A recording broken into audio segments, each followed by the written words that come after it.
hari zino noza, I'm sorry to say, but hari zino noneho groove. Bazita groove nyine ni nk'udu parties nyine twa weekend cyane cyane nyine abagenzi tujyamo nyine. Iyo ubonye nk'umuntu umaze nko gupostinga ijambo ry'Imana nko kuri Instagram ko tuba dufollowingana, ukabona umuntu yapostinze ijambo ry'Imana ewana ukavuga haleluya amena, hama wakanda next ukabona cyagiye muri za party. Kibaza se uyu muntu reka nidufate agakiza nka aesthetic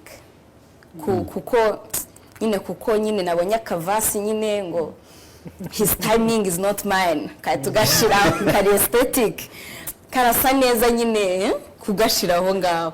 So ntitubifate gutyo, ahubwo tubikore tubikuze bivuye mu mitima ya